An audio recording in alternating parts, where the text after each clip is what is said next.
এই মোরগটা জ্বালাতে বাড়িতে থাকা যায় না। জানি না কার কার মোরগ কেমন, আমার এটা মোরগ খুবই খুবই খারাপ। তো গাইস, এই মোরগটার উপরে খুবই রাগ আছে। মোরগটা জবাই করে খোয়াই লাগিবে। তোমার ভাইয়া আমি অর্ডার দিয়ে দিছি, মন শান্তি করে। হাই এভরিওয়ান, আসসালামু আলাইকুম সবাইকে। তোমরা সবাই কেমন আছেন? আমরা তো আল্লাহর রহমতে অনেক অনেক ভালো আছি। তো গাইস, কয়েকদিন থেকে রান্না বান্নার ভিডিও দেওয়া হয় না। তো ফাইনালি কী রান্না হয়েছে দেখতে থাকবেন। এখানে আছে শাক ভাজা, তারপরে এসে কচুরলতি দিয়ে আর কি এসে মানে শুটকা, তারপরে এসে ভাত, তারপরে এসে সয়াবিনের আলু। বহুদিন পর আজকে আমার সয়াবিনের আলু রান্না হল। খুব সুন্দর করে বানাইছি, একদম মাংস যেমন করে বানাই আর কি, খাসির মাংস যেমন করে আমরা বানাই সব সরঞ্জাম দিয়া। তো ওইভাবে আমি রান্না করছি, খুব সুন্দর করে রান্না বান্না শেষ, এলা গুছানো শেষ, এলা মই মুছে ঘর। আজ সারাদিন কী কাম করলাম ওটাই ভিডিও তোমার মাঝে শেয়ার করিম। তো ফাইনালি মোচা কুচা শেষ, খাওয়া দাওয়া শেষ। এই যে বিকেলটা মতো এই মোরগটা আমি দেখলাম। তো ফাইনালি কয়েকদিন থেকে মোরগটা খাবার খুব ইচ্ছা আর কি। তো আজই মোরগটা আমার জবাই করা হবে। তো গাইস, এই মোরগটা বহুত জ্বালা করে, তার জন্য আর কি মোরগটা রাত মানে ঝেলা আজান দেয়, ফজরে আজান, তখন আমি বিরাই, কারণ আমি খুব রাত দুধ দেঙি না, খুব আলসেমি করম, কাম করতে করতে টায়ার্ড হয়ে যায়, শরীর ভাল লাগে না।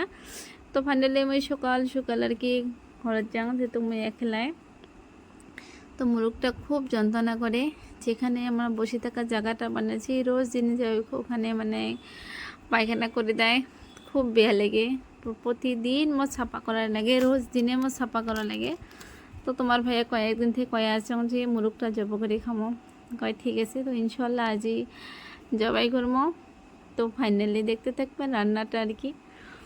তো এই তো তোমার ভাইয়া যে সারাদিন বাড়ির থেকে গেলে কাম করেন, কালি তো বহুতগুলো ফুলের গাছ আনছে, তো ভিডিও ছেড়ে দেওয়া হয় নাই, দেওয়া হবে কি ভিডিও করা আছে। তাই তো আজ সবগুলো গোছাল, এগুলো গাছ খুব বেশ সুন্দর আর কি, অক্সিজেনের জন্য খুব ভালো হয়। তো এগুলো গাছ আমরা বারান্দাত সাজামো। তো ফাইনালি এই যে আজান দিয়ে আছে, তারপরে আমি লাইটগুলো দাং, কারণ সবগুলো আমার সন্ধে হলে আমার বাড়ি 10টা লাইট জল মানে চালু করে দেওয়া লাগে, 10টা সুইচ টেপা লাগে, মানে তোমার সামনে 10টা লাইট চালু করা লাগে। আর সন্ধ্যার আগে আগে আমি 1 ঘন্টা সিসিটা অফ করে রাখো, সিসিরও সুইচ দেওয়া লাগে, সব কিছু একলাই করা লাগে। আর এই যে দেখছেন দোকানের কেমন কাম। নতুন পান্নাটা আমি কয়েকদিন হল নিবার, মোটামুটি 3 দিন হল নিবার। যেই দিনে নিয়েছি ওই দিনে বিছনাত আমি বিছাই যাও। তো গাইস, আজকে আমি দেখো যে পান্নাটা মানে ফুটা, দেখো কত বড় একটা ফুটা পান্নাটা। তাই তো সবগুলো রুমে লাইট টাইট দেওয়া শেষ, সেলাম আমি বারান্দার আর কি পর্দাগুলো মেলে দিম। আর আজ এটা ডাইনিং আমি পরিষ্কার করছি, একলাই মানুষ মানে সময় দেওয়া যায় না সংসারে।